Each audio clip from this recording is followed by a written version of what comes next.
I'm an artist generally. I'm a producer. I'm a writer. I'm mainly a writer. I've worked my way up in the industry through writing because I studied music actually. And when I got out of Copa, I needed a job and I couldn't get record companies that are close to where I stay, which is in Soweto. So the closest Me too, girl. Soweto. Representing. So I went to Soweto TV and I kept telling them, Uti, I write and I've seen your subtitles and I've seen where I could add value to you guys. Like there's a few grammatical errors, there's a few incorrect things that are said that, the translation is not necessarily the way it should be. So I could add value there. And they were just like, oh my God. So I was just sitting there for like 2 weeks. Every day, nobody was saying anything to me. I was just sitting there like, hey, do you need someone to fix your scripts? Do you need someone to help you with research? Do you need, every time a producer would walk by, and eventually a guy called Lesotho, he was like, fine, I do a show called The Debate Show. Come see where you can help me. I need an assistant. So that's when I started. I was just like doing everything he was asking, and he valued a lot that I write. So everywhere since then, so I've been 10 over 10, Stargist, all of that stuff.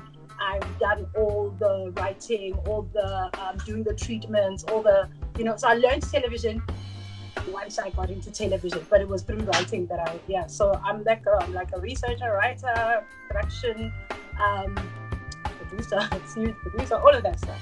I'm a production, and I'm a singer sometimes. Hey! So there were a bunch of different productions working in one office, and we really shared a lot of information across, like, I'll be like, hey, Amanda, do you have your number? Hey, Banbani, do you have, And when we left the company, we lost that easy way of doing production. So I started a WhatsApp group and I put everyone in who used to work there. And I'd be like, hey guys, I'm looking for an art director for whatever. And they'd send me numbers. And I'm like, hey guys, I'm looking for this. So we started all doing it with each other in there, no matter which production we went to. After a while, I was like, guys, I'm meeting more producers, and I think I don't want to be the only person who's adding people, because you guys are probably also meeting more producers, more camera guys, more all of that stuff. And sometimes, Tina, in production, we don't know all the crew that's out there. So it would work if we added so editors, sound guys, the whole thing, So we added guys and all of that stuff, and I made everyone admin, and then everyone started adding their people. I changed it to media change agents because I needed to register register it as a non-profit, so that we can do this, but like on a bigger scale, and more people in the industry and all of that stuff. And I can't really trademark about film and TV crew because like that is not really a name. So I had to create a name and then register it and all of that. So now it has changed to Media Change Agents, because that is our mandate. We're changing the media industry with those agents. I love that. I don't know all of that background about the group. You probably know this already. Your group is gonna blow up like heavily in the next like 5 years or so. By the time you reach the 10-year mark, like you're gonna be they're gonna be calling you, can you do this? Can you do that? Like I feel like it's gonna blow up. I get that sense, and I hope so, because the more we grow, then the easier it is for us to actually change the industry. So what I say a lot in the group is that we are in an industry where people need to be connected to the next one in order to progress, or somebody needs to upload Melvin na banta banje in order for them to get ideas on TV, and then those ideas get stolen as well. So I hate that. So we really needed a space where I don't have to have money for drinks in order to meet a Ronaldo. I don't have to go out there and hustle my way in shady ways in order to meet a veteran in the industry or someone like that who works for 10 years. Exactly. So I don't want the ones who've been there for 10 years to feel like they're too big to speak to the young graduates or anyone, you know. So I have a lot of people who come to me, they're like, oh my God, I'm so glad you guys were talking about this thing, because I didn't know this and I've been charging in a weird way and all of that stuff. So the more we have these conversations, the more people benefit, and the more like, if we can spread it that way, the more we can remove this whole gatekeeping, Yes. all this blacklisting for no reason, all this you know, okay, I'm afraid to say what I would like to say in the industry in terms of content and all of that stuff, because the people who produce that might take so much offense that they might block Intelazan. Because Exactly. that also happens quite a lot. Like, people will threaten, will say, oh, by the way, I hire people where it comes to, you know, and it's like, okay, cool, so I mustn't give you critique about your show. And at the end of the day, we need good content. So if we're not allowed to give feedback about the content that's out there, if we're not allowed to give user experience notes, then We have a problem. how are we improving our content as South Africa? And I know from Abo IDC and funding agencies, our content does not make as much money for them. So it's a struggle for them to actually give us imali. But how is our content going to make money if the quality is not great, if the audience cannot really support it? And how's the quality going to change if people are just listening to what they want to hear from their friends, and everyone is just going, oh my God, you're so good, oh my God, you're doing such a great job, and the show yapping. So I'm trying to open it so that we actually change from the core and bring it out. Sure, that's hectic. I didn't know that. Yeah. This is almost like an NGO / gonna be transitioning to almost like a union of some sort. Yeah, but we're not allowed to be a union. But we will find other ways to represent. Like, I speak to lawyers and all of that stuff, and they advise me about how to still have those services within the website that we're building right now. And it doesn't have to necessarily be a union and all of that stuff. We can still have a reporting body. We can still have all of that stuff that protect crew members, freelancers, the workers, protect us without constantly having to fight and do a strike and all of that stuff. So there are ways, and we're going to access them, but it is like a body, a representative body for the industry.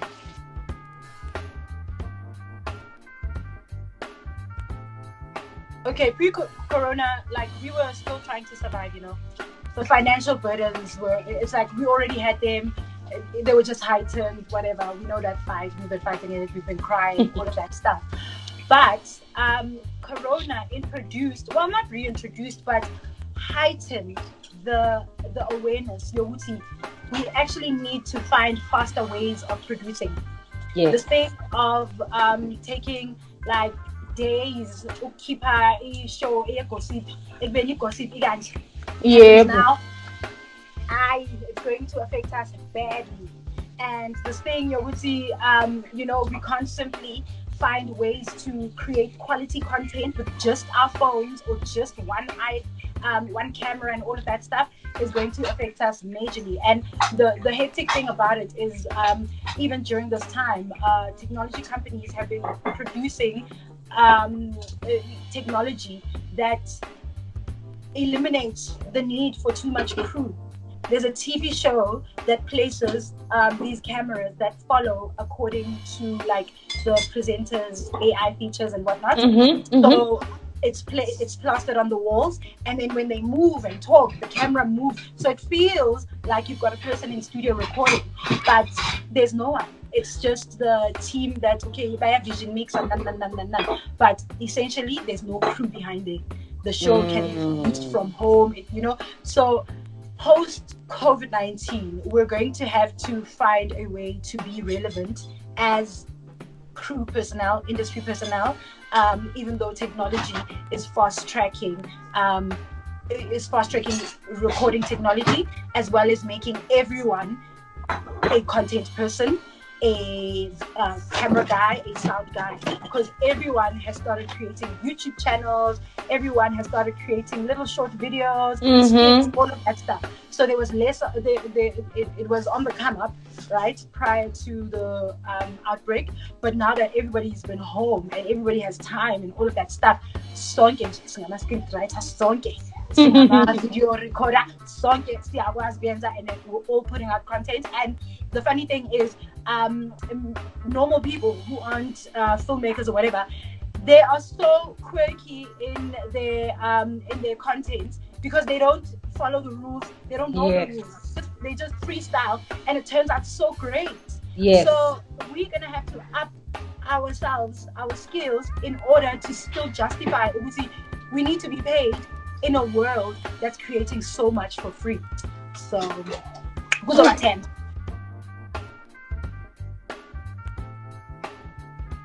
Stick to your guns. A lot of young women become fearful because of the that's in English, okay, all the notions that are put in I have to sleep with your way to the top. You're gonna have to do this. As a woman, you're not heard. All of that stuff, we know they're there, they're true, but people fear as soon as you are principled. So people will test you. And then you're on shaky ground, you're not standing on both legs, then they will be able to use you and access whatever they want from you that even isn't correct. But if you stick to your guns and you are principled and you say, Uti, I'm sorry, this is awkward for me. I don't think this is a conversation we're supposed to be having about this. And you don't negotiate from position of desperation, even though we might be desperate. Don't ever let anyone make you feel like you should be grateful for that job. Don't operate from a place of gratitude and all of that stuff, because you will always get shortchanged and you will always be desperate to get that opportunity and all of that stuff. And that's when you'll start to so stick to your guns, stick to your principle. No, if a certain thing, or if you have to be quiet in order to find ways to survive in that job, it's not the right job for you. So I don't know, just don't do it. Be strong, regardless of how, when they go, oh, you're not independent. Stick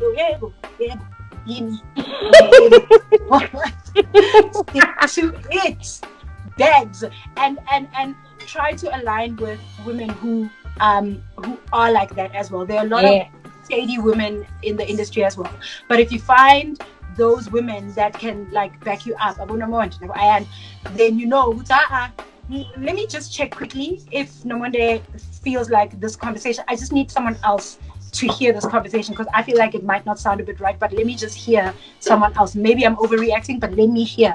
Because then they start to, okay, just not, so have a support system. Go in there knowing which you don't have to be grateful for that job. You're skilled, you needed to be there anyway. They need you as much as you need them, and stick to your guns and your principles. I love that.